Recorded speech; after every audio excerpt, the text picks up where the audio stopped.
अनुष्का विधि महाविद्यालय, जहां मिलेगी आपके लॉ करियर को नई दिशा। अनुभवी फैकल्टी, आधुनिक सुविधाएं और शानदार प्लेसमेंट। तो आज ही एनरोल करें Anushka Law College, behind Transport Nagar, Udaipur. Udaipur के महाराणा भूपाल अस्पताल में गुरुवार को मॉक ड्रिल की गई। जयपुर के एसएमएस हॉस्पिटल में आगजनी के बाद प्रदेश के सभी हॉस्पिटल में राज्य सरकार के निर्देश पर मॉक ड्रिल कर वहां की व्यवस्थाओं के बारे में जानकारी ली जा रही है। इसी कड़ी में आज उदयपुर संभाग के सबसे बड़े एमबी अस्पताल में जिला प्रशासन के निर्देश पर मॉक ड्रिल हुई। जिला प्रशासन की सूचना के बाद एमबी हॉस्पिटल, दमकल विभाग और नागरिक शिक्षा विभाग की टीमें मौके पर पहुंची और हॉस्पिटल के सुपर स्पेशलिस्ट विंग के चौथे फ्लोर पर आगजनी की सूचना पर मरीजों को रेस्क्यू कर बाहर निकाला गया। साथ ही मौके पर नगर निगम की 3 फायर ब्रिगेड की गाड़ियों ने आग को काबू करने का अभ्यास किया। हॉस्पिटल में कुछ देर तक अफरा तफरी मचने के बाद माहौल शांत हुआ। इस मॉक ड्रिल के बाद अतिरिक्त जिला कलेक्टर शहर जितेंद्र ओझा ने बताया कि हॉस्पिटल में फायर फाइटर सिस्टम की जाँच की गयी। हालांकि अस्पताल के साथ साथ अन्य विभागों की टीमें सही समय पर पहुँच गयी, लेकिन अस्पताल परिसर में लगे उपकरण कम होने के साथ यहाँ पर लगे स्टाफ ट्रेंड नहीं होने से कुछ खामियां मिली है। नगर निगम के फायर सेफ्टी डिपार्टमेंट को निर्देशित किया गया है कि वे अस्पताल के फायर स्टाफ को ट्रेंड करें, ताकि अगर किसी प्रकार की कोई अनहोनी घटना होती है तो वे समय रहते लोगों की जान बचा सकें। उन्होंने ये भी कहा कि नागरिक सुरक्षा विभाग और फायर डिपार्टमेंट की टीमों ने सही समय पर मौके पर पहुंचकर मरीजों को बाहर निकाला और हॉस्पिटल टीम को इस बात की जानकारी दी कि अगर कोई घटना होती है तो वे अपने आप को बचाने के साथ ही किस तरह से मरीज को समय रहते अस्पताल के बाहर निकाल सकते हैं। इस तरह की जो स्थिति की गई, कमियां बताई गई, इस पर किस तरह काम किया जाएगा और किस तरह से आगे दुरुस्त किया जाएगा, क्योंकि अभी जयपुर में हादसा हुआ है। देखिए, आज का जो मॉक ड्रिल था वो हमारे लिए एक लर्निंग लेसन की तरह था, क्योंकि मॉक ड्रिल तो हमें इंटरनल मॉक ड्रिल हम करते रहते हैं, पर आज का मॉक ड्रिल हमारे प्रशासन के सहयोग के साथ में था, जिसमें हमने जो डिफेंस की टीम के साथ में, अग्निशमन की टीम के साथ में, इन सब का भी सामंजस्य मिला। और सबसे पहले तो जो भी मॉक ड्रिल हुआ, पर मैं मेरी टीम महाराणा भूपाल अस्पताल की सुपर स्पेशलिटी की टीम को इस उपलक्ष्य में बधाई देना चाहूँगा। भले ही मॉक ड्रिल थी, पर इन्होंने समय पे पहुंचे और समय पे सारी एक्शन लिए। समय के मुताबिक में मैं बताऊं तो ये करीब 129 के ऊपर हमारे पे घटनाक्रम हुआ था और विद इन 5 मिनट्स हमारी टीम इवैक्यूएशन पेशेंट्स को कर लिया। विद इन 10 मिनट्स हमारे पास पूरी जो डिफेंस की टीम, बाकी जो टीम भी थी यहाँ पे सब पहुँच चुकी है और बाकी जो असेंबली पर था अटेंडेंस ले ली गई है। सभी पेशेंट्स को सेफ वे में बाहर निकाल दिया, सेफ्टी कर लिया, दूसरे आईसीयू में शिफ्ट कर दिया गया।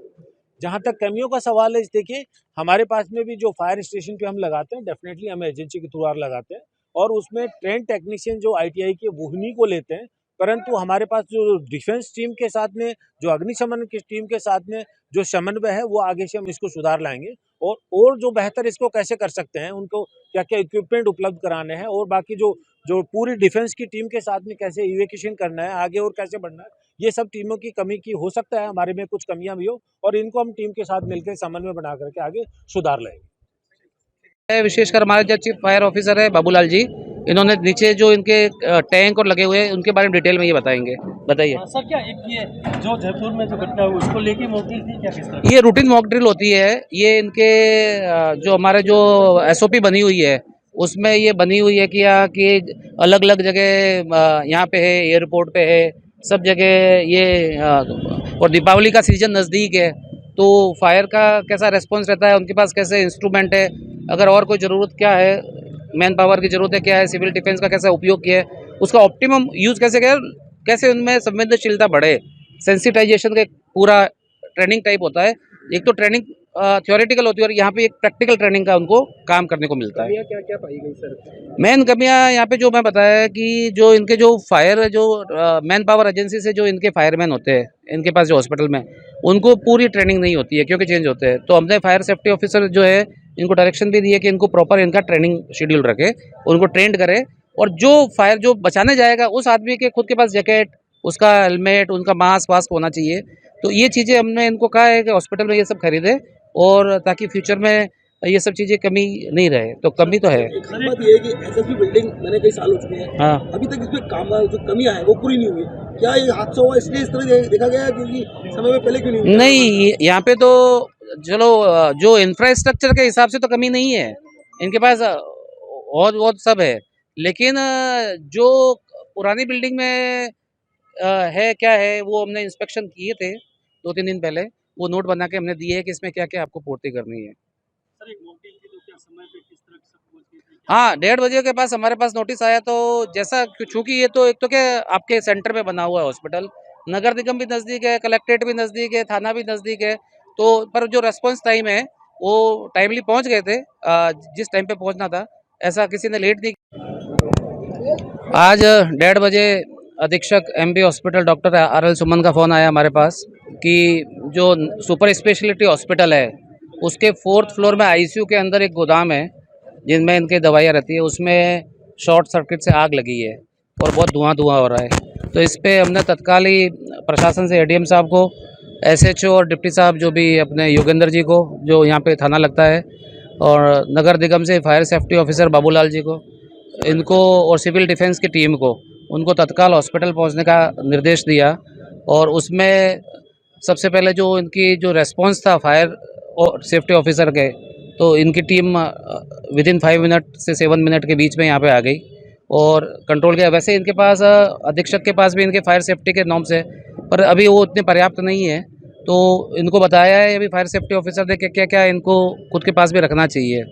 और ऐसी स्थिति में फिर सबसे बड़ा है कि इसको जो पेशेंट है उसको कैसे, क्योंकि आईसीयू में जो पेशेंट है वो सब ऐसे जिस ऑक्सीजन पे होते हैं लगभग, तो उसको कैसे इवैक्यूएट करते। तो ये इनके पास अच्छा था, इनके पास जो इवैक्यूएट करने का प्लान अच्छा था, रैंप अच्छे बने हुए हैं, एग्जिट अच्छा है, और कैसे ऑक्सीजन सिलेंडर के साथ उसको बाहर भेजे, तो वो इनका सिस्टम, इनका नर्सिंग स्टाफ और इनका वो अच्छा था, तो उन्होंने वो अच्छे से किया है।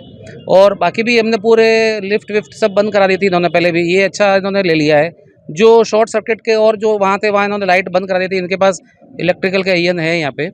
तो वो सब कर दिया था। और जो रैंप से निकाला है वो उन्होंने प्रॉपर्ली टाइम पे निकाल के, और 3rd फ्लोर पे या 2nd फ्लोर पे जो आईसीयू था वहाँ पे उन पेशेंट को शिफ्ट किया है।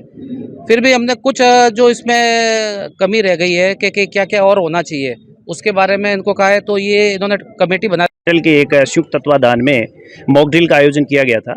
इस मॉक ड्रिल का एक ही उद्देश्य रहता है कि जो यहाँ पेशेंट और उनके जो अटेंडर लोग हैं उनको फायर सेफ्टी को लेकर के किस प्रकार से उनको रेस्क्यू किया जाए, उनको किस प्रकार से सुरक्षित वातावरण तैयार किया जाए, इसको लेकर के हॉस्पिटल प्रशासन इंटरनल मॉक ड्रिल तो हमेशा मंथ 2 मंथ में करता रहता है, और ये प्रशासन के द्वारा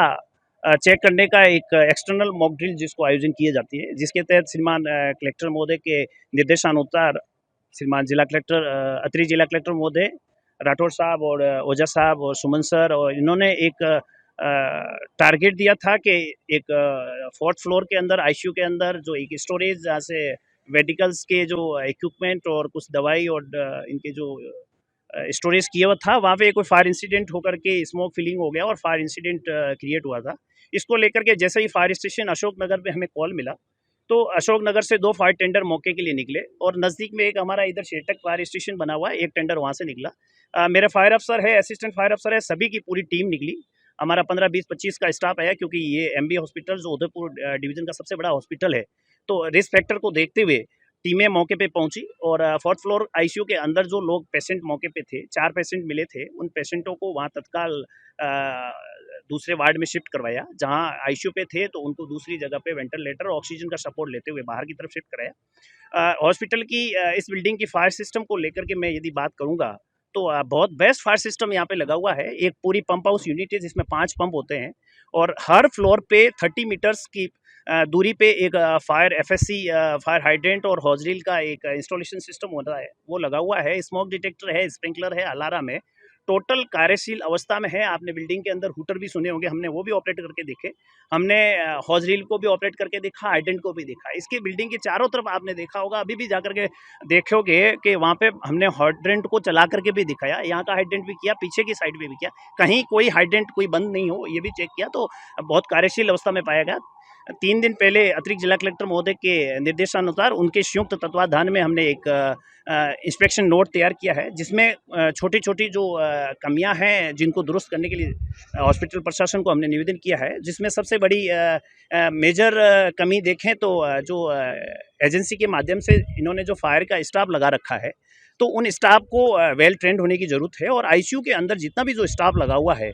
उन स्टाफ को भी, जो नर्सिंग स्टाफ है, डॉक्टर है, उनको फायर के इंस्टॉलेशंस तो सिस्टम लगा लिया, लेकिन उनको हाउ टू ऑपरेट, उनको ऑपरेट कैसे करना है, और इवैक्यूएशन प्लान और इमरजेंसी जो एग्जिट जितने बने हुए हैं वो ब्लॉकेज नहीं हो, ओपन हो, और जो